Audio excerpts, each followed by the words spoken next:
Let's go, Rider Nation. I'm ready. I'm ready. Yeah, here we go. Here we go. It's a feeling now. Hit 'em high, hit 'em low. 'Cause we're dealing now. Everybody's giving it all they got. 'Cause we're ready. Welcome to another edition of the Piffles podcast, your Saskatchewan Roughriders fan podcast. Thanks for joining us wherever you find us this week on YouTube, SaskTel Max TV on demand, listening wherever you get your favorite podcasts. We appreciate it, of course. You got me. I'm Alex. I'm Steve. And I'm just looking casual with my finger guns. Let's go. You know, actually, I was watching an old episode of New Girl recently, and Nick Miller said to Jess, "I love you," and she responded back with finger guns. And I Nothing's feel like casual that's like finger guns. That's just the response you should have for everything is finger guns. How you guys doing this week? My old buddy Juan's back. Yeah, Good no old Owen Juan's though. back. No And Owen yet. And in an unusual spot, we're used to ones and twos at the end, usually around week 1, 2. This is strange new territory. Then again, we shouldn't be surprised it was against the Elks. And they elk that up. And Yeah, before they- Labor Day. They put the L in Elks. That's for damn sure.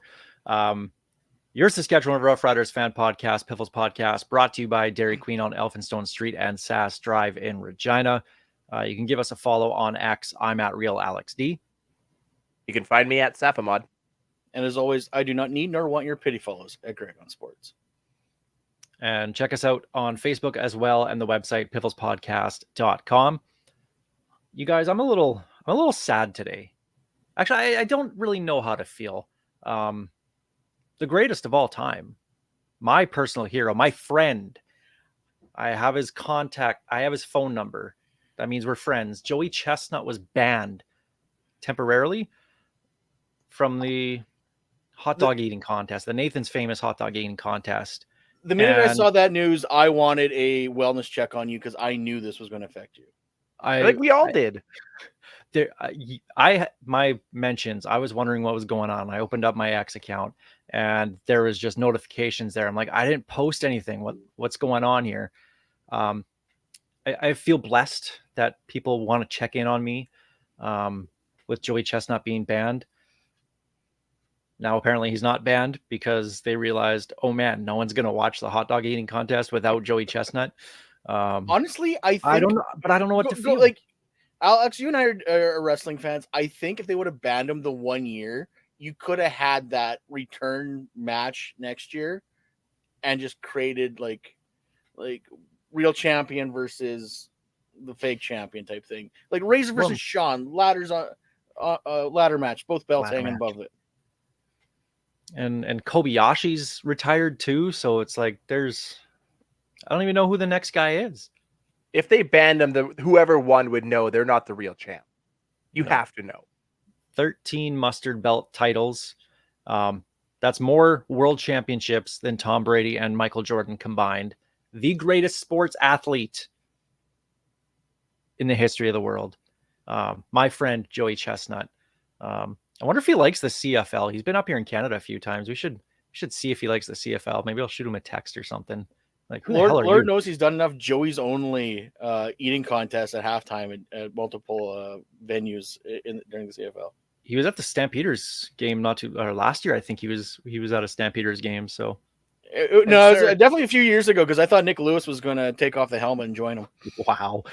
You of all people should know it is 16-time champ, not 13 I'm times. sorry, it was like 13 in a row or whatever it was. There That- was the that's year. right. Yeah, that's what it was. 13 in a row. You can add a few more Hall of Famers in there, and he'd still have more titles than all of them. I'm going to hear about this from Nick Lewis later, aren't I? Probably. Hi, Nick. Sorry about that. We should probably I'm not. start talking football then. That'll cheer me up. Talking about the Riders' big win over the Elks. Let's get to it. Time for the opening kickoff.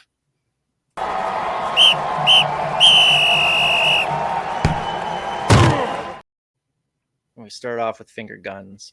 Riders winning 29-21 over the Elks starting the season 1-0. I have a lot of thoughts about this, but I want to say right off the bat, though, it's hard to criticize a road win, especially with a brand new head coach, a lot of new faces on the team. So, yeah, there's things that they can work on, obviously, but I'm not going to complain about a win on the road when you were dogs in that game. So I'm happy with the win. I wish it was a little bit easier than it ended up being. But even though they were down by 13 points going into the fourth quarter, it never felt like they were completely out of it. So I'll leave it to you guys. Where do you want to start with this game? What are your initial thoughts? This was one of those games where last year or the year before, they would have packed it in halftime, and there was no point in watching the game. The fact that they were still fighting and pushing despite not having their best. And yes, it was game one, new system, bunch of new players. So yeah, there's going to be a bit of a learning curve even in game one after the preseason. And once again, it was the Elks. Like, it was just a matter of time. All you got to do is wait out the Elks, and they'll blow it. And they blew it. I think the biggest thing you can take from this game is the difference between the first half and the second half, and knowing that there was a coach in the locker room who clearly got this team back on track. Because there was it 5 penalties for 75 yards in the first half and 1 penalty in the second half. And while the 1 penalty was stupid, it was on its own. It was 1 penalty, and we never got to see what Dalkey did. We've never heard what his taunting penalty was for, but there was a clear direction at halftime that this team grabbed hold of that led them to victory. I was saying that all off season, I said, look at the Riders' record last year, 6-12. Literally having any other coach would win them a couple more games from last year. This is probably one of them, honestly. Right after Logan Ferland got tossed, Corey Mace turned right to the sidelines, to the players, and didn't quite read the riot act, but he let his feelings know that, guys, get your head in the game, calm down here. And I get it. It's an emotional game. It was getting a little bit chippy. First, real game of the season. You want to show that you're a physical team. You want to go out there and physically dominate. And that's great. But they had to tone it down. And they did. And that was to me, that was the real difference in the game, was that they were able to control that emotion and use it as a positive going into the fourth quarter.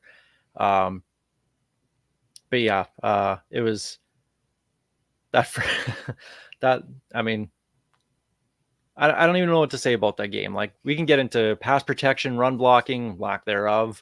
But it's just, you know what? They won. They found a way to win, and that's exactly what good teams do. They find ways to win games that they probably shouldn't.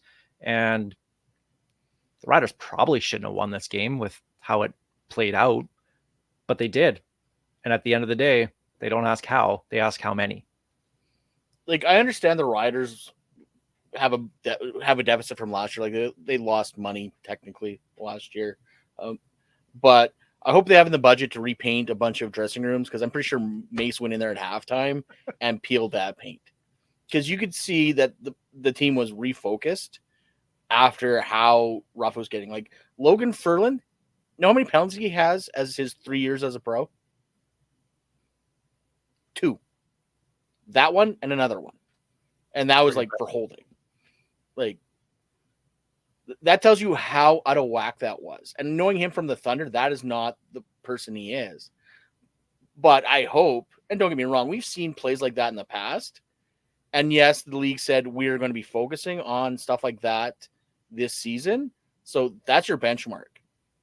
If another person gets the old face wipe like that again, as hard as that was, that means they got to go too, because you set where your limit is. And I mean, I'll give Logan Ferland the benefit of the doubt. You said it. That's not the type of guy he is. Something clearly happened. I've heard he was elbowed in the face right before he threw a punch. I don't know how much that hurts with a helmet on, but still, probably doesn't feel all that great. And he reacted instant regret, I'm sure. Kind of sucked to have Ryan Sevier go in there and Get bull get rushed both twice in a row. 2 straight plays. Yeah. Like, honestly, when he came in and his first 2 plays were sack, I thought, crap, there goes our game. There goes the season. Harris is going to get hurt. This is going to get ugly. I had flashbacks to all last half of last season. Images of Jake Dolegala dancing in my head, and they were not pleasant. And then he got it together, at least in the pass protection. And you know what? If I have to choose between solid pass protection and solid run blocking, I'll take pass protection every day. We saw what damage they can do all game long. Okay, well, let's get to that pass protection. I thought that Trevor Harris was great because of it. Trevor Harris is a timing quarterback, and we saw that with the one interception that he threw where KSB slipped. That's timing route, but that's the crux of what Trevor Harris is. He got time in the pocket. He had room to step up in the pocket and make throws. He was making very smart throws, I thought, the entire game. And of course, those touchdowns to Bain, all 3 of them were just excellent throws, excellent catches, just running very good routes. And it was the timing on it. And he had the time to be able to do that. That's something that we haven't seen over the last couple of years. So if this pass protection, I mean, if that's the floor of what they do, we're going to put up some points this year. Well, Bain was like virtually uncovered, at least on 2 of those catches. Well, the first one was a really good hesitation route. They cleared out the defensive backs, and he was able to just kind of slide into the middle of the zone. It was wide open. So I think that was a good just design from Mark Mueller as well. And Mueller going for that kill shot at the end. Love it. Oh, like they were like, typically that's where last year you would have saw them just try to grind it out and just hang on to the slim margin they had. But to make that call for the kill shot, beautiful. Be aggressive. I like that. Do it more, because they always say there's no lead safe in the CFL, especially a very, very small one. And honestly, you have to look at this game, and Mark Mueller deserves a ton of credit for the work he did here. He could have had another Sean Bain touchdown if Harris throws just a little more air under that ball. Was that in the third quarter? Might have been the second quarter. Missed him by a couple of footballs. Otherwise, he's behind coverage again. Whatever he was doing, he had Bain open all day long. Like, Harris could have easily gone over 350, 400 yards because he had the drop by Jarrett Stearns, too, that was right in the breadbasket. We saw exactly why we picked up Trevor Harris last year. This is the guy we got. This is the guy we wanted. And he was money. And Jarrett Stearns, to quote Rod Black, Mr. Second Down. It seemed like every second down conversion was going to Jarrett Stearns. He was fantastic. And that's what this team needs, is even if he could be just that second down guy, if you need 7 yards, he gets you 8. The team is going to need that. And if you can keep the drives going, even if they don't score on the drives, but it just keeps the defense off the field a little bit longer, flips the field just a little bit more, that's good things for the team going forward. And big things are going to come from Jarrett Stearns. If they're making him a focal point already, to the point where KSB and Sam Emelis were afterthoughts in this game, that's just going to open things up for those guys going forward. I think it's going to be something that we saw, back in 2017 when we had Bakari Grant, Deron Carter, Naaman Roosevelt, the presidents, right? Somebody every single game was popping off, but it wasn't the same guy back-to-back weeks. It was somebody different. And I can see that happening again with this offense this year. And Stearns is making those hard catches across the middle. Like, he is not scared to get popped coming through there. And one of these games, it will happen, because he's making those hard in traffic catches where those linebackers are just teeing up to get the receiver coming around across her. So, go ahead. If I can beg Mark Mueller one thing, though, is stop putting our smallest receiver as the blocking guy on the 2 tight end sets. I don't know why they've got Stearns in there trying to block anybody, because I don't think it worked once. Literally the only thing to nitpick from that entire game. Yeah, the run blocking or lack thereof was disappointing. We saw that in the preseason where the pass protection was good and the run blocking wasn't, and it held over true to the first game of the year. But that's also a testament to Edmonton as well. They have a good front seven, and they stopped the run the same way that the Riders did on defense. They stopped the run. They made that a key point, and there was nowhere for AJ Ouellette to run. Now, how does that change going forward? We'll talk about that a little bit when we look ahead to this Edmonton game, because I have a thought on how they can do something to create some misdirection. But it didn't feel like they were so predictable in the run game. They kind of were, but it didn't feel like it, if that makes any sense. It didn't seem like every single first down was going to be a run up the middle. They did try some different things. Unfortunately, it didn't work. But I think once this O-line works together a little bit and has more and more reps together, we'll start to see them grow a little bit in the run blocking. But if that pass protection is there in a passing league, then can't be too upset about that, right? Jason Moss has proven you do not need a run game to win in this league. Very true. That said, we're paying AJ Ouellette a lot of money not to be in this offense. I actually had that conversation with somebody like, why are we paying that much to a running back, making him the highest paid American running back, and he gets, 13 carries for 40 yards? It's simple. Because of who he is and the type of runner he is, Edmonton stacked the box all game. Yep. Even if you're paying him that much to be a decoy, if you throw somebody else back there, they're not doing that. They're not stacking the box to stop him. They're going to spread it out a little more, and the pass game isn't open. So even though he only got 32 yards plus a couple of catches, he earned every dollar of that by taking those hits to open guys up down the field. All right, well, flipping over to the Riders defense, start with the positives. Obviously, the run D we talked about. The front seven, I thought, played pretty well, even though there was a lack of pass rush, at least consistently. It didn't seem like they were getting there on time. But they did when it mattered the most, with Brian Cox Jr. having that strip sack fumble recovery at the end of the game. But I liked that they were swarming to the ball. There was very few times where there was only one guy tackling the Elks player. There was 5 or 6 or 7 guys in on the tackle, and they were hitting the guys. And I love that. It was so refreshing to see. Like, the minute the ball was in Elk hands, it was kill the ball carrier. Like, everyone was there. I cannot remember when I saw that many Riders. I think at one point there was like seven defensive players just trying to hit the ball carrier. Like, that's what you want, 100%. It's clear in a Corey Mace defense that the play is not over until the whistle goes, because everybody was coming from every direction. And I got to say, if I'm any opposing receiver, I'm looking over my shoulder constantly if I'm going over the middle between Roland Milligan and Ryan Dalkey. Those two are going to kill somebody this year. Ryan, Dalkey killed his someone dad's this playing game. now. Dalkey's dad's playing now. What did I say? Ryan Dalkey. Ryan geez. Dalkey? Yeah, well, you know what? He's pretty awesome, but yeah, no. They've He's all got that big big Dalkey Dalkey energy, too. But honestly, they are absolute menaces back there that are going to hurt somebody. I hope not, but they are laying people out. And they're doing it right. They're doing wrap-up tackles, hard-hit tackles, head up, shoulders in, and just laying people out.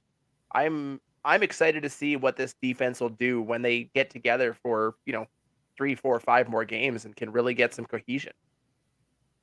And just how nice was it to have Roland Milligan back? He was excellent. Dude's a stud. He was everywhere. If he's on the field in the last half of last year, we make the playoffs. No question in my mind. He is the MVP of that defense. And I wish I could go back and change my predictions for awards, because he's going to be our defensive MVP by the end of the year. He's sneaky good because he's everywhere. Well, and I'm curious about the secondary going forward, because Nelson Lacombo had himself a pretty decent game. And I think based off that, earned himself another start on the corner. But then you have Marcus Sales, who the team brought in last week. When is Amari Henderson going to be healthy and ready to go? Does he take DeMarcus Fields' job? And there's this. It's a good problem to have, that we seem to have guys that are ready to go and can play in this league. And if Nelson Lacombo, if he can really put that together and be a starter, a full-time starter, and we can rock two Canadians back there, I think it was Gove on Rider Fans said that he was going to pick Lacombo as an unsung hero, and we didn't hear his name at all. And that's a good thing for a defensive back. And if he can be that unsung hero type thing, this defense is going to do good things as well. And the secondary was good, but there's points in this game where if it was any softer, it would be complaining about Alouette signs on the sideline. Like, it was like Winnipeg Bomber fans soft. It looked a lot like the Richie Hall bend but don't break at times. It really did. Especially with the zone that they were playing. It was a soft zone. I mean, they were swarming to the ball, but still there was, 8, 9, 10 yards wide open in the middle of the field that McLeod Bethel Thompson was picking apart. And especially if you're not getting a consistent pass rush, every quarterback in the league, except for maybe Jake Mayer, is going to pick that apart. Well, maybe Chris Trevler too. Or Zach said Caleros based. Yeah, Zach Caleros too. Maybe he needs a, like warm up, like just stretch a little. Like, Yeah. We'll get to that. Yeah, getting ahead of ourselves. We kind of mentioned the penalties and discipline already. To me, the big thing was how they were going to respond to adversity. We saw that they did. Who would you guys say? Maybe it's the easiest answer here in week 1. Your star of the game. That's not named Bain Jr. Yeah, not named Bain. If you had to Then pick it's one. Roland Milligan. No question in my mind. I have to agree with Steve on that one. Milligan was a beast back there. He's he's the leader that defensive backfield has been needing for a while. All right, I'll say Jareth Stearns just for the second down conversions, not for the drop at the end, but those conversions throughout the entire game, he was there. So, and hat You can tip forgive him the one. hat tip to Rob Van Stone for mentioning that the 13-point fourth quarter deficit to come back and win was the largest deficit in a Rider win since the Michael Bishop Banjo Bowl game back in 2008. Where he was just chucking bombs up to Weston Dressler, The professional game of 500.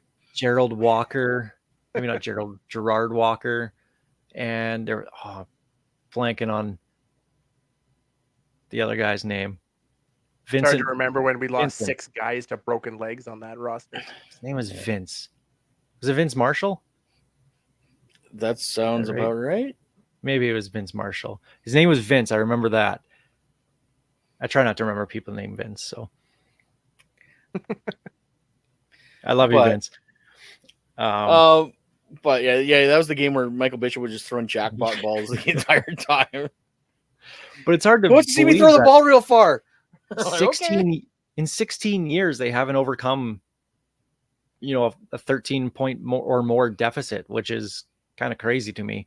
Especially I guarantee in the you CFL. they've blown 13-point leads. Absolutely, they have. Probably in Why do we the do Greg this Marshall again? era. Why do we cheer for this team again? My God. By the way, I think it was Gove on Twitter who said congratulations to Corey Mace for tying Greg Marshall for on the all-time list of Saskatchewan head coach wins. Also, kudos to Corey Mace for his ability to dodge a Gatorade bottle like it's a home Elks win. No, man. Take that Gatorade shower. I got to admit, his speech after, the man don't care. Like, this is it. We're going on the next game. Like, basically, get your crap right. We're moving on to the next game. Like, he's a more charismatic Bill Belichick that way. Like, we don't care about what happened now. We're moving on to the next one. Let's go. It's like, holy crap. I love this man. And one more thing about that game I want to bring up, from the sounds of it, at least, no injuries. Let's admit we all collectively held our breaths when it was Milligan and I can't remember who was it Deontay Williams on the last play of the game that when they Hail were Mary? lying there for 30 seconds. Yeah, Milligan landed on his head. AJ Ouellette, don't stretch out with 30 seconds left or 20 seconds left when you've already got the first down. Just go down. I understand yards were not plentiful, but holy hell, we're used to this in Rider Nation. We understand nothing is ever easy, but for the love of God, don't do it this quick. Corey Mace's reaction was the best. No. Oh no! Oh God, no! Oh no! It's like, He was all of us. yes. Oh, we've seen that far too often. Let's not see that again. Meanwhile, I'm like Corey Mace. I'm like, what? First time? Like this is nothing. These guys don't know any better yet. They'll learn. Yeah. You would lost an hour in the asylum that built me there, Corey Mace. Like, let's go. But anyway, Riders winning, starting the season 1-0 again, which is nice. Hopefully, it doesn't end like it did last year, where it did start well against the Elks, and you guys all know how it went.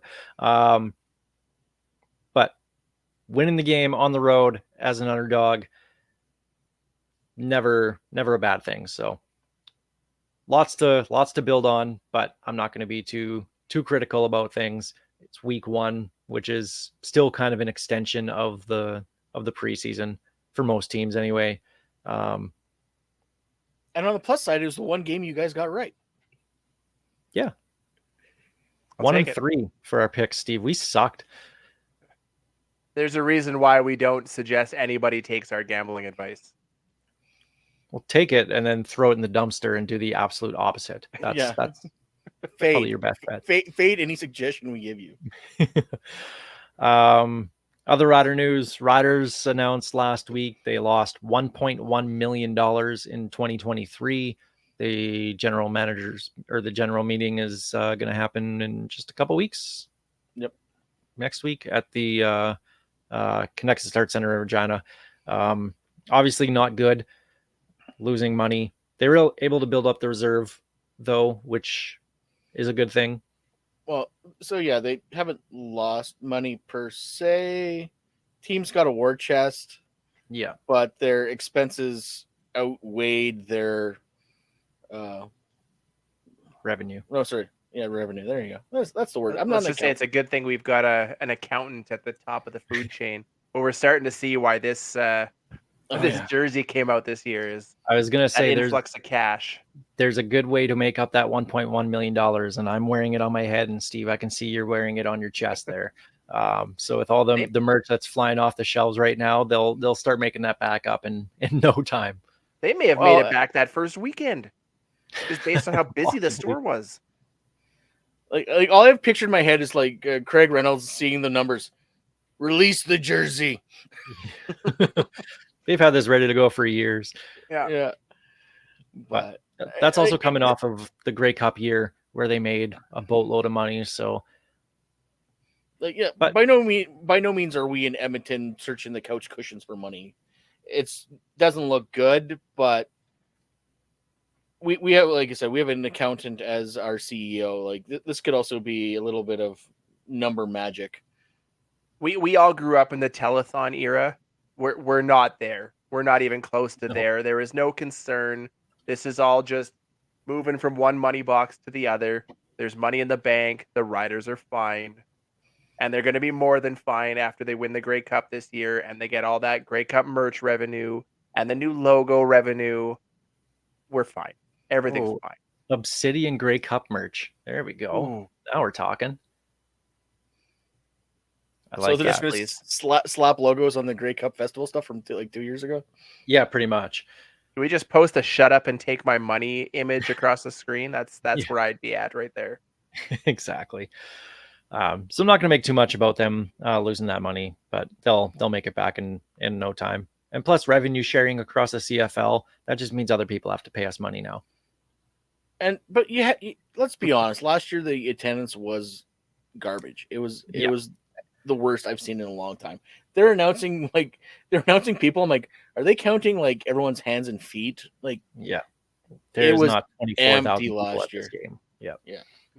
So But it's important though that obviously that they learn from that, see what their problems were, and ultimately winning cures everything. We all know that. We've talked about that, especially this offseason. Winning will cure everything. It hides a lot of deficiencies with organizations.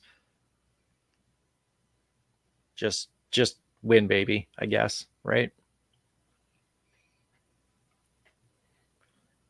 Well, that's the opening kickoff presented by Kathy Festian of Royal LePage Regina Realty.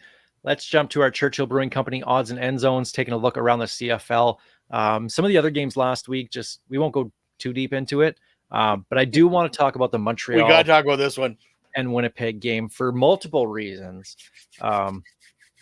Great way to open up a CFL season is to have Winnipeg lose, and have Winnipeg lose at home, and have Winnipeg lose at home looking absolutely awful. Zach Collaros was terrible. I'm not going to sugarcoat anything on that. He was bad. He looked like what I think Jake Mayer looks like. That's how bad he was. Overthrows, underthrows. He was not getting it done. Maybe, just maybe, have your starters play a series or two in the preseason because they were rusty. I know they'll be better. What do they have? Edmonton this week? I know they'll be better, but they looked awful. But they might Worse, not they have have Brady. Ottawa. They might not have Brady this week either. He hasn't practiced all week. But they get Big Hill back. So there's going to be a spear coming over top of the defensive line. Yeah, probably. Just on the short yardage, the little Ralph Wiggum going through the window. But like, I still want to understand where this Zach Collaros is the Tom Brady of the CFL like narrative came. Like, oh, Zach Collaros is the best quarterback the CFL's ever seen. No, he's not. And obviously, by him not playing the preseason, it threw him completely off. I don't understand what O'Shea was thinking. One drive. Give him the first drive in your home game. That's all. If he goes 2 and out, he goes 2 and out. Whatever. But get those live reps.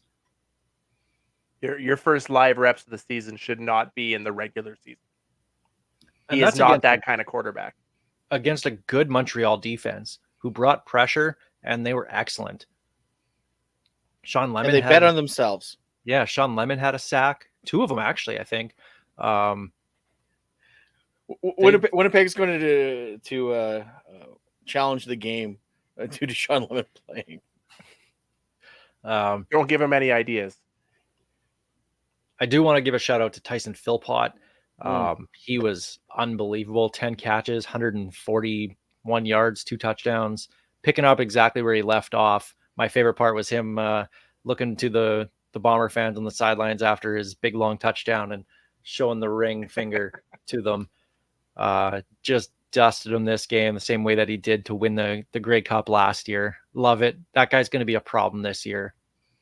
He's going to be in the top echelons of Canadian receivers, Canadian players, and possibly just CFL players this year. He's going to be good.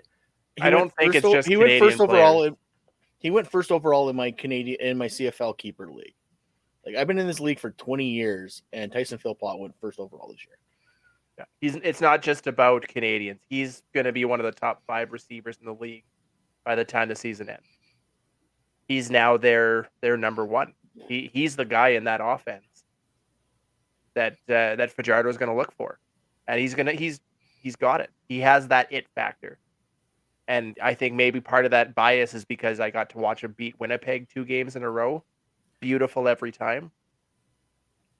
He is to Montreal what Chris Strevler is to you, Steve. Why you got to His do favorite. that? Why? Peak performer of the game, Chris Strevler, as voted on by the fans in Winnipeg. 7 carries, 32 yards. That just goes to show Best you player how of the game.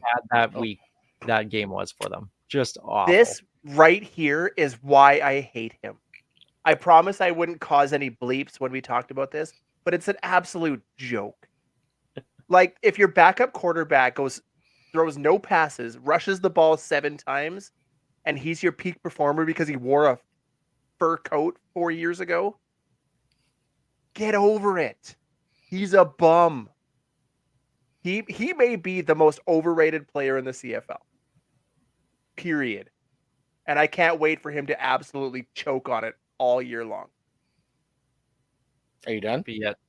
I could, you know what? How long is this show? I could go. And also, thank you for being such a big supporter and fan of the CFL and myself personally. Yeah, but yet you Oh, still you're so love and lucky that support him, Mike was Steve. muted. You saved yourself some work by muting the mics while you play that video. That's why I asked if you were done. Oh, The funny thing is that Strevler, 0 for 0 passing, 7 carries for 32 yards, was not the worst quarterback on the roster in that game. So good to see Winnipeg absolutely just suck, especially at home where they've been so dominant over the last 4 years. To see them just get destroyed. And their that game was fans not close. And their fans couldn't handle it. They just melted down about everything. They're they booed complaining that team like it was a cancer PSA from who was it? Who was Matt the Nichols? quarterback? Yeah, Matt Nichols. Nichols. Matt Nichols. Yeah. Like they were complaining about the Alouette sign to block the signals because it was blocking views. I'm like, of what?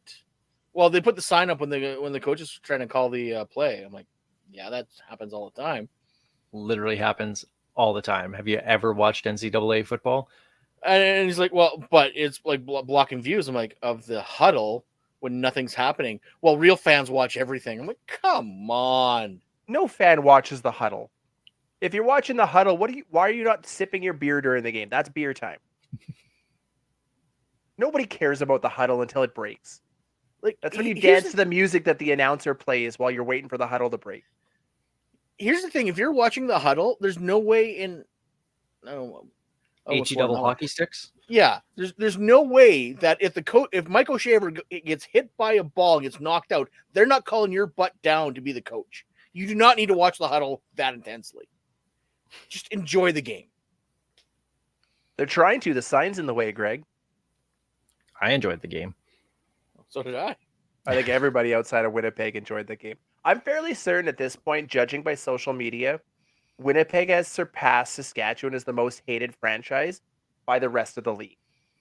There are still people that hate Saskatchewan, but everybody wants to see Winnipeg lose. Honestly, it's just the fact of them always being in the Grey Cup. Look at the New England Patriots. Yes, let's look at the New England Patriots. Honestly, though, in the Tom Brady era, always in the Super Bowl, unless you were a Patriots fan, you hated them. Right? Like it's the envy. You want your team to be there all the time, and the one that's always there, if it's not your team, you hate them. It's science. I just kind of laugh that Rider fans are now like Winnipeg has the most because actually they had the players. Actually, the CFL is doing some really good marketing stuff. They were having the players like say who the worst the best trash talkers or for a fan base was. And then everyone's picking Winnipeg, and I'm like, Rider Nation, this will not stand. We need to get it back. Start throwing beer cans. No, don't do that. But No, still. don't do that. We just got our beer cans back. Yeah. Let's not throw them. Yeah. We saved that for the BC Lions. But Wally Buono's not on Wally, the field get off anymore, the field, Wally. Yeah. Other games, Hamilton and Calgary. Hamilton sucked. Bo Levi Mitchell was awful. Other than James Butler, their entire team sucked. And you have to suck pretty bad to make Jake Mayer look that good. And Calgary fans are mad about that. Apparently they're not getting enough respect. Oh, no, they're getting more respect than they deserve. I've seen people put them in the top half of their power rankings. Settle down. They beat a crappy Hamilton team. Yeah, none of my watch. We're going to lose, and I have to drop us down to 8th. And BC at Toronto, what a game that was. Shootout. Cameron Duke's good. BC O lineman bad. So bad. That's. How are we sure that it was BC's O line was that bad and it wasn't Toronto's D line was that good? Toronto's that is D-line the heart of their quite defense right now. I'm and wondering that's how much is which one. well, and if the Argos defensive line's so good, they release Sean Oakman. Like they're like, yeah, you know what? We don't need you. Goodbye. So a little bit of both, but yeah, Cameron Dukes. I gotta give you props, Alex. You called Cameron Dukes being a very good quarterback. It is going to be hard for Chad Kelly to come back and just take his role again, I think. Well, I saw the thread on Rider fans. Is this the end of Chad Kelly in Toronto? Like, okay, for one, it's one game. Calm down. He's still their guy. They love him there. But at the same time, Cameron Dukes has looked very good in relief, was excellent last week. And also looking back year. And looking even back before that, it was McLeod Bethel Thompson that was excellent for the Argos. And it got me thinking, maybe it's not so much the quarterback, maybe it's the coach. Ryan Dinwiddie has done a great job with MBT, Chad Kelly on the field, obviously not off the field, but on the field with Chad Kelly with the season he had last year. Now with Cameron Dukes, he might be the new quarterback whisperer here in the CFL. Well, you mean former Rider Ryan Dinwiddie? That's right. Saskatchewan Roughriders should have known this better than anybody. Ryan Dinwiddie's offensive prowess helped us win the 07 Grey Cup. Damn straight it did. I don't think you're wrong. I'm starting to wonder if it's not more a combination of coaching than it is players, because it seems whoever steps in there does fairly well. I'm hoping Cameron Duke shakes free at the end of the year, and I would love to see him in Ryder Green. I think you called that last year too, Alex. That I said that at the end of the year last year. It's too bad Cameron Dukes is still under contract for one more year, because I'd love to make him the guy here. Yeah. And actually, you got to think that 2007 Grey Cup Bomber quarterback room has 3 really good coaches in it. Yeah. Like that's wild if you think about it. Dinwiddie, Klingsmith, and Kingsbury, Cliff Kingsbury. Cliff Kingsbury. And I combined his name too. Who's the fourth stringer on that roster? He's an NCAA coach. Yes, he is. And I'm totally blanking on it right now. I'm googling. It's not Kevin Glenn. I know that. No, but again, another good talent in the quarterback room, right? Yeah. While you're looking that up, Sean Oakman, we mentioned it, got released by the Argos on Tuesday. If you're a Corey Mace, do you make a call into him? I'm torn on this one. If you look back, Sean Oakman was a depth guy at the end of Corey Mace's tenure in Toronto. He wasn't the number one guy, but he was a guy that spelled in quite regularly. Mace knows him better than probably anybody else in the league at this point as a defensive guy. If he makes that call, I fully support it. Clearly he knows what he's got, but I don't know if that it's necessary. By the way, Zach Taylor, Yes, thank you. Yes. But actually, I was having this conversation with someone else offline before the show about him being available. And, okay, yeah, you got Micah Johnson, but they made a focus to put Lanier back in the middle again. So we don't really need Oakman unless you want to shift Lanier back outside. But that didn't work so well last year full time. I think Lanier works better where you don't know if he's going to be in the middle or if he's going to be on the outside. So I don't think we need him, but if Mace says he's good, I believe in Mace. On the flip side of that, could you picture a bigger defensive line or defensive interior than Sean Oakman and Micah Johnson side by side? Well, I sent you that picture in the Piffles DM, and It was nothing but a brick wall. Like that is 2 gigantic human beings. Who do you double team? I mean, you double team Micah Johnson, but yeah. Like that's a lot of human. If I'm an offensive line across from them, my pants are wet. Period. That's scary.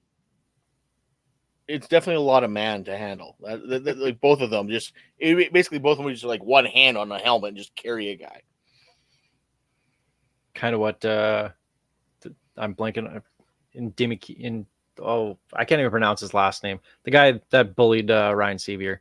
Yeah, That was awful. The former Cardinals first round pick, the defensive tackle. Yeah. Yeah, basically that's exactly what we would see here. He sunned him. Like he basically like, just sit down. You're fine. Yeah. You mentioned power rankings. We do ours a little bit different. We do it on aggregate. We all send ours to Steve, and Steve tallies them up. And we never know. We never know. So yeah, we don't tell each other who we're picking. So when you release the article on Tuesday, Steve, that's when we find out what our power rankings are. I will say that I had Winnipeg down at the bottom, number 9. I moved Ottawa, who didn't even play, ahead of Winnipeg because at least they didn't look that awful last week. But otherwise, Winnipeg looked so bad. We're pretty similar on a lot of them. Our top 4 are all the same, just in different orders. Yeah, top 5. Top 5, yeah. Sorry, 1, 3, and 5 are all identical. Yeah. Yeah. And I saw in Rider fans are questioning mine not moving Calgary higher, even though they won. And I'm like, I'm not going to, Toronto higher because they won. And I'm like, I'm not I think going it was more you had Toronto over or underneath BC despite them just losing to them. And once again, yes, power rankings are a snapshot in time. However, yes, I do weight the fact that I think BC is a better team. I wasn't going to take BC from 2 down to 7. Like I'm going to. But Alex will take Winnipeg from 2 down to 9. Well, yeah, he will. But it's the any given Sunday thing. Yeah, like you catch a team, fine, you caught a team, but it doesn't mean that, like, for instance, if Winnipeg, well, that's a bad example because Montreal was first and we had Winnipeg pretty high, but let's say Ottawa catches Montreal with their pants down. I'm not taking Ottawa moving them to first. There's no way. Yeah, it's the whole everyone wants to put whoever won up top, and so like, what are you going to do? You're going to go what? Montreal, Toronto, Saskatchewan, Calgary is your top 4, and then put what, Ottawa at 5, just because they didn't lose, and then put all the losers at the bottom. Like, come on, that's not realistically going to happen. So that's called standings. But they get people talking, and the more people talking about the CFL is a good thing. And the CFL, for whatever reason, people get so job by putting up. the Riders second. Like, we're the ultimate Rider homers, and they put the Riders second, and we did not do that because the CFL knew it is going to get a bunch of people twisted. Yep, it gets people riled up. Not as much as thing. Doesn't get people as riled up as kickers get riled up over chipped balls. So in that first game of the season, Montreal at Winnipeg, Sergio Castillo missed a couple kicks plus an extra point as well too. He was the Zach Collaros of kickers last week, and he actually played in the preseason. Yeah. One game. But he was awful. And throughout that game, we started finding out that kickers weren't happy around the league because they were being mandated to use chipped footballs, obviously with a tracking chip inside the football, which is apparently beside the lace. So affects the trajectory of the ball just a little bit, whereas they're not using those for anything else. And it was just a big giant thing. Brett Lothar had a big long post on social media about how this isn't good for the kickers. None of them wanted to use those balls in the game. And so that was the Thursday night, was all that happening. My favorite part of this whole thing was the person who posted on social media that they were one of the trackers. Their job was to track these balls in the game. And said they definitely did not use them, which didn't line up with what the CFL said, with what the players were saying. And then this guy just got roasted and was like, "Oh, well, good luck ever, working for the CFL again. Just stay in your lane. Don't say anything." That was my favorite part of it. But the CFL acted really quick and basically just said, "You're not mandated anymore." And then after that, the kickers were pretty decent for the rest of the week. So sucks to suck, Winnipeg. But my personal favorite part was how they were talking about how they always miss left. That's the problem. They go left. And Sergio Castillo missed one wide right, way right. And people are still chipped ball. No. He just sucked. It's okay. Kickers can have bad games. Kickers miss once in a while. They do. And they're even apparently people. No, they're not. Kickers aren't people. Depends on who you ask. But I didn't have a full-on drama episode of chipped ball gate, we'll call it, in the first game of the CFL season. That was something I did not have on my bingo card. And well, just wait for the CFL merchandise. Our balls are chippier. We should brand that right now. Get on it, Greg. But I thought that was it was such a perfect CFL thing. And then everyone, of course, Winnipeg fans are upset because, well, they should have made everybody in the league use them for the first week just to even the playing field. I say kudos to the league for just straight up stepping in and just getting rid of the problem immediately. There's mostly no difference on an even playing field. Both teams in game 1 had to use them. Both teams in game 2 used their non-chipped balls. Both teams in game 3. They have the choice. The games were even. Yeah. They have the choice whether they want the chip balls or not. It's not you can't use them anymore. It was at the beginning of the game, the kickers get to make the choice whether or not they're using them or not. I would love to see a kicker go full on chipped balls all season and lead the league in kicking accuracy. It'd be beautiful. And then go over and crotch chop Sergio Castillo at the end of the year. But here's the thing. David Cote, no complaints. He was 2 for 2. Hit all of his extra points. Yeah. So what's Sergio's problem? And I like Sergio. Like I think he's great for the league, and I think he's a great kicker. But come on. Again, not something I had on my bingo card to start the season, but I'm glad it happened. That was an entertaining couple hours on social media. And to segue that into the next talking point that we have here, Steve, you're going to have a entertaining hour or two on social media next Saturday, right? Saturday, June 22nd. Yeah, I'm hosting a CFL themed trivia event. I used to do this a lot during COVID. I did little trivia events for fun because we were all bored and had nothing to do. And I thought, hey, why not bring one back? Because charity event and it's something new. So on Saturday at noon, we'll go live on Zoom. There's an app you got to use. I'll give you the code to get into the trivia event. $20, $10 goes into the prize pool. $10 from every person goes to the grand total for CFL Fans Fight Cancer, and somebody's going to win some money, and we're going to raise some money for charity. It's going to be fun. I can't wait. I'm going to play Alex Trebek. Be delightful. Super like the Will Ferrell version or the actual version? What's that? Oh, I'm wearing the big giant hat then. Yes. Turd Ferguson. Turd Ferguson, funny name. Still the best. Well, okay, if Saturday you're doing Night Turd Live Ferguson, skits I'm ever. doing Sean Connery. Oh God, Moo. I'm no longer hosting. Moo. Every one of those was just delightful. 4,000. Yeah, Swords is about the only one that you can say right now. Yeah, I was going like, there's so many I can't say right now. Oh, they were all so good. But yeah, Superfan Mike in Edmonton is probably going to dominate this competition if he enters.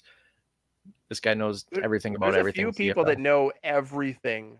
There was that Will from the Argos fan cast who posted name all of the 3,000-yard quarterbacks in the CFL trivia thing. I'm sure he got all of them. So it'll be fun. I'm excited to see who really knows their obscure CFL trivia. I'm going to come up with some fun questions that, maybe I'll make them up so nobody gets a perfect score. How Can you many include design something ones are about- you doing? What's that? How many design and logo related questions are you doing? Absolutely none. Well, then I'm How out. many? How many Dennis Guile questions are there? Oh, who was the president of the Dennis Guile fan club? That's me. That is Yeah. me right there. Did you meet right next door to the Keith Toaston fan club? That was our meeting. I am glad I never picked an obscure player to be a fan of. Yeah, There's it must still be time. boring to be you. I Pick picked a little, Weston have some Dressler, fun. and and that worked out well for me. I got Dressler too, Corey Sheets, and Corey Williams, and Keith Toaston. So I'm 2 for 2, or 2 I for had 4. Davin Bush back in the day. He had that really good game against Winnipeg in the Banjo Bowl or Labor Day, whatever it was. Don't think Anybody he did that has a anything. great game against Winnipeg is worth having on the back of your Yep. jersey. Rocky Butler made a career out of it. That's true. So anyway, you'll Steve, you'll post links, all that kind of stuff, all that info on social media, RX, Facebook, all that kind of stuff, right? Yeah, keep an eye out for it. I've been Perfect. sharing it. Send me your email, and we'll get you in. Excellent. Sounds like it'll be fun. So that's next Saturday, the 22nd. What time? Noon? Saskatchewan Noon time? Saskatchewan time, 2 p.m. Eastern. Perfect. Should be about an hour. I've had people ask. It'll be under an hour because we want to get people in Toronto out to tailgate that game. So Excellent. Good way to raise some money for a great cause, CFL Fans Fight Cancer. All right. Well, let's look ahead to this game, Riders Ticats, Sunday at 5:00, Father's Day. Talked about the Ticats a little bit early in the show, where James Butler was their only good player against Calgary, and that's where it starts, at least for the Riders defense, is just stop him. If your run defense plays as well as they did against Edmonton, against James Butler and the Ticats this week, if that's the Bo Levi Mitchell we're going to get, I'm pretty happy with their chances, the Riders' chances of winning this week. I think we are like a glacier speed heading to the end of Bo Levi Mitchell's CFL career. With Taylor Powell and with them signing Tua's brother, whose name Tualia? How do you say that? Yeah, Tualia. They're getting ready for their future. So Bo Levi is going to have a very good career at TSN. But I think, this might be his riding off in the sunset year. the only thing that scares me anytime you see Bo Levi Mitchell under center against Saskatchewan, he gets a gong going show. for Rider games. There's something about playing us that just makes him angry, and he goes off. We've watched it for his entire career in Calgary. That scares me. Not enough to ever pick Hamilton in this game because he's still, one-armed Bo Levi Mitchell at this point. Doesn't seem like he's really got the arm strength he had for the better part of his career. But he was zipping some of those last week. They were all overthrown, but he had some. It looked like the strength was back to where it was. It was just he there can was have no arm accuracy. strength or accuracy. He can't have both anymore. But he always seems to put it together against the Riders. Yeah. That's the worst part. Now, the good news is that Hamilton's receivers were awful. I'm blanking on the guy's name, but I think it was number 17, dropping pass after pass. He looked like he was on the Calgary Stampeders last year. That's how bad he was. Maybe it wasn't the Calgary Stampeders last year. Maybe. So if there's anything for the Riders, at least on defense, is that outside of Tim White, I don't really love what Hamilton has for receivers. That's a tough matchup for Hamilton and something I think the Riders can exploit. It was former Baltimore Ravens Shamar Bridges. There it is. The guy that was dropping Bridges. everything. And Tim White was dropping. Tim White dropped a perfectly thrown touchdown pass, hit him right in the mitts, and that's not a guy you expect to see dropping passes at any point in the season. Milligan It against all- White should be a good matchup. Yep. Oh, that'll be fun. Milligan against every number one receiver all season is going to be an absolute blast to watch. Yep. But you said it best. This all comes down to stopping James Butler. You stop James Butler, you win this game. Pure. That's to the point. And they showed that they can do that against Kevin Brown last week. Now, he's not in the same realm as James Butler to me. He's getting up there, but he's not there yet. But this front seven has to do most of the work. Kevin Brown was a 1,000-yard receiver last year. Or sorry, a rusher last year. Yeah. Runner. And he hung a huge number on the Riders last year. The fact that we held him to, 23 yards, I think? Yep.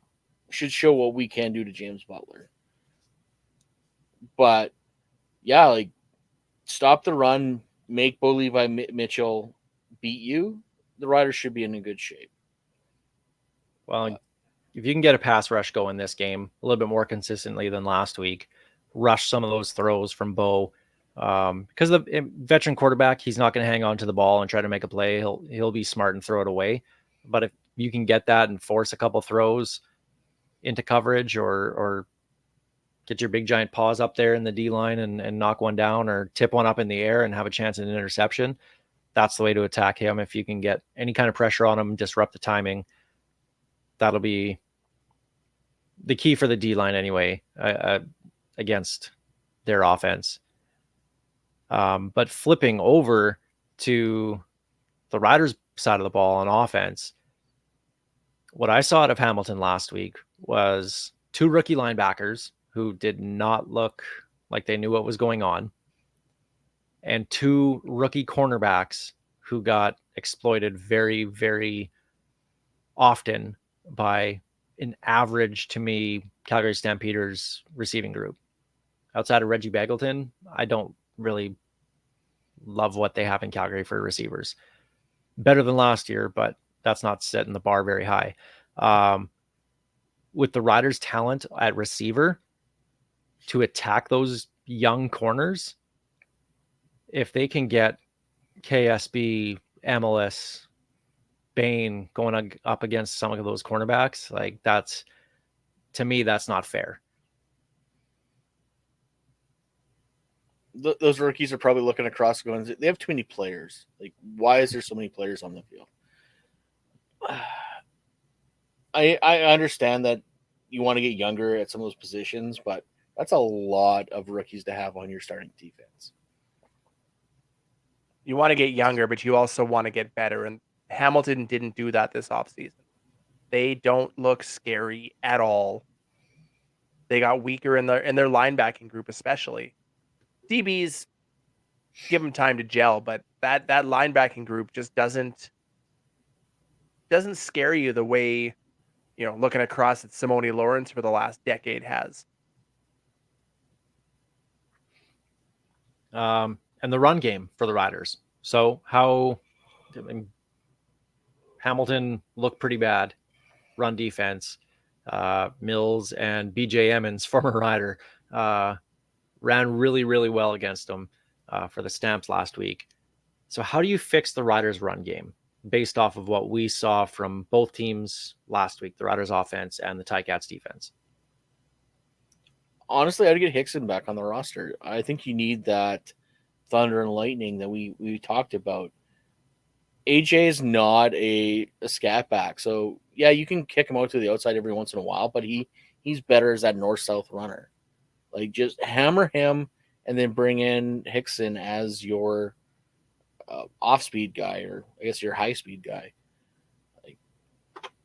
Ouellette doesn't have the breakaway speed to be the outside runner. He's going to hit you hard between the tackles over and over again until he breaks you. He's the guy that you need to get to that second level to start causing havoc on the linebackers, the DBs, with his size, with his muscle. The problem last week is we weren't getting that push past the D line to give him that time to get into the second level. Adding Hickson to the roster absolutely does that. It forces the box to spread out, makes them actually respect that outside run. All of a sudden, there's more space. But I even wonder they if didn't go to Rakovic. Like they didn't incorporate him at all. Like so, I think all AJ. I think he's just there as a blocking back. I don't think they have any intentions of using him as a legitimate running back. Bertrand Houdon is our fullback. He's the fullback if you're going to give that guy the carry. And you're using Ouellette as your main back. He doesn't need to be spelled off quite the same as a Jamal Morrow did last year. He can give you 18, 20 hard carries a game. That's what he wants. can, but if it's not working, try something else. Like have both backs out there, and instead of going right or left, go to your right. Like just try something different to then open it up for AJ. And to me, it just seemed like once AJ was out there, like okay, they're okay, 7 in the box, let's go. Well, Greg, we've been hanging out way too damn long because my answer to this was get Frankie Hickson on just to give different looks to the defense. But also the extensions of the run game, part of the pass game, the screen passes, hitches. We didn't really see any of that last week. And those are pretty basic plays that are in every single offensive coordinator's playbook. So I wonder if we're going to see some of those this week from Mark Mueller, because it was a lot of intermediate routes that the Riders ran. I wonder if they're just going to do a little bit more quick hitters just to get some space to AJ Ouellette just on a swing pass or something. I wonder if that's going to be part of the game plan this week. So just giving different looks like that, if they can mix it up, will hopefully keep the defense off balance. And then you can maybe get AJ out into a one-on-one situation where he can break a tackle and get some big yards. There is one very clear spot that we can improve the run game as well. A full game of Logan Ferland. That would help. That would. And he's without a doubt our best offensive lineman. You get him back in the game, it changes everything. And that's to the next point is don't be so, that I have written down anyway, is don't be so emotional to start this game. Calm the nerves a little bit, be physical, which is what this team wants to be.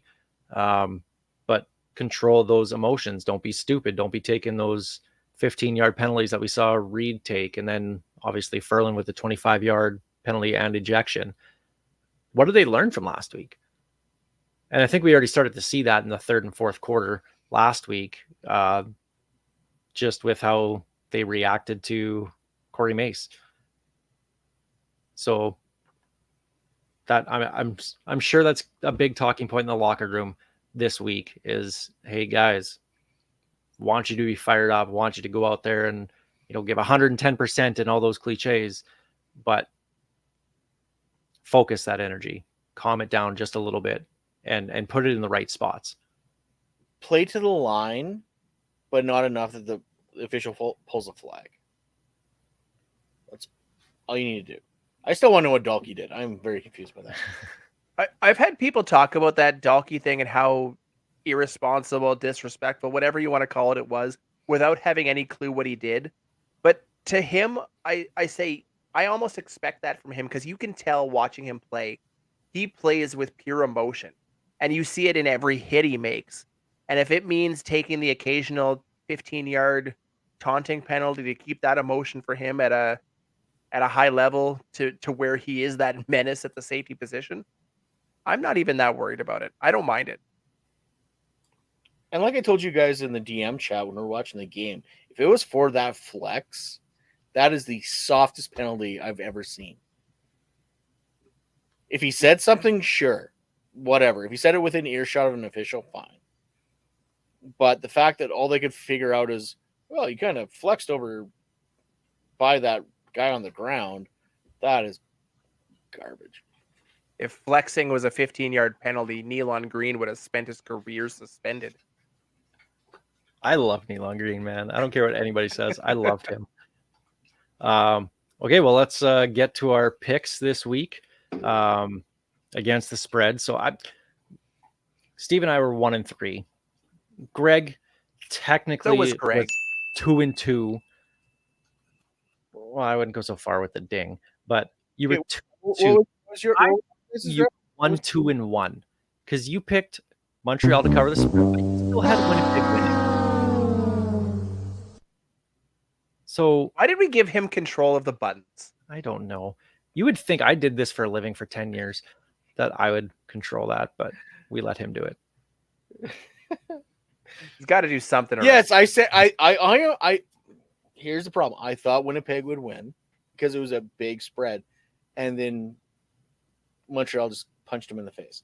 So, really, there are no losers here besides Winnipeg. Well, that's where we're starting is the basement bowl, the toilet bowl, whatever. I don't know what you want to call it. Winnipeg at Ottawa. I'm assuming Winnipeg is going to be a favorite, probably by pretty similar to what it was last week. I'm going to go Winnipeg -6. I'm going to go 7.5. 3.5 Winnipeg. Wow. Wow. Yeah, it's That's how bad Winnipeg was. Honestly, that feels fair. Steve. Oh. What do you got? I'm going to pick Ottawa. I'm doing it. They have to get that home playoff game somehow. So just Ottawa outright then. Ottawa outright. I'm not doing the cheating thing like Greg. All right. We're betting against the spread anyway. You take versus Yeah. the spread. Okay. Uh, Greg. Winnipeg's got to get their game together, and Ottawa's terrible on paper. Winnipeg points outright, whatever. This is Drew Brown's first start against his former team who knows him better than anybody else. They're getting Adam Big Hill back. There's no way Winnipeg can be that bad twice in a row, right? There I is. sure hope There so, is. but I don't think it will be. So I'm going to take Winnipeg to cover that. Game 2, Montreal at Edmonton. Guess is Montreal by 2.5. I'm going to go 5.5 on that one. Steve nailed it. 5.5 Montreal. Did you see Montreal this week or Edmonton? 2.5. Didn't think it'd be that much on the road. I'm taking Montreal and the points and more of them if I can. There are places where Montreal is as high as 10.5. Wow.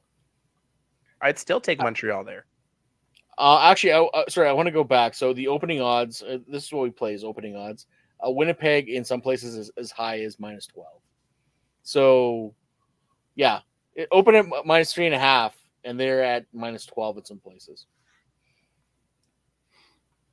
If I'm really confident in Ottawa, I got to put some money down on wherever they're -12.5. So, but yeah, give me Montreal. I think Philpott and Fajardo are going to be a problem for the Elks. We'll go with a clean sweep there. I'll take Montreal as well. Calgary at BC. I want to make the joke that BC by 50 because 50 Cent. It's a terrible joke, so I'm not going to make that joke. But it'll be BC, I'm guessing probably by like 8.5. I'm going to go 9.5. Steve is just rocking these. Wow. Once again, opening. BC I'm has guessing come it's gone back. down. Yeah. It has gone down. It is now -4 in a lot of places. The total, though, is at a 50.5. Yeah, give me the over on that. I'm going to take BC and all the points. BC at 9.5. It seems like such a big number, but yeah, I think they're going to absolutely just dummy Calgary. All these the last two home openers, they've dummied their I don't opponents. want to pick the same as you guys all the time, but yeah, I got to go with BC on this one. Ever since Even by 10. Doman's owned this team, they've dummied, and they've had this concert series. They've dummied their home opponent. Yeah, that's true. And the final game this week, our game, the Riders at Hamilton. My guess is Riders by 2.5. 4.5. It opened Hamilton -2.5. It has now shifted to -5 in places. You can still get actually Riders plus points by like 1 or 1.5. But Hamilton by 5? No, Hamilton +5. So the Hamilton. Riders now the favorite. Oh, okay. It's like, But That yeah, makes a lot more but sense. Hamilton started as the favorite as 2.5 favorite. But you can still, like I said, you can still get the Riders as a plus point favorite. Yeah, I'm taking Saskatchewan. All day. Oh, we got hesitation here. well, I don't want to take the same thing as you guys. They This should looks win. obvious. They should win that one by that much. Yeah. I'll take the points. Sure. And the money line's not bad. It's 46.5. I'm taking the under on that one. Ah, They scored 29 Saskatchewan's points offense. last week. Yeah, I'd go over. And you know what? We didn't bring that up when we were talking about that game against Edmonton, and I thought about it. It wasn't like there was a lot of scoring drives for the Riders, because we've seen games where it's been, 2 touchdowns and 3 field goals, where there's 5, 6, maybe 7 scoring drives, but a lot of them are field goals, right? They scored touchdowns. It's not like they got to, deep in Edmonton territory a whole lot in that game, but when they got close, they scored. They did not settle for field goals. They were scoring 7. And that's a big thing to me.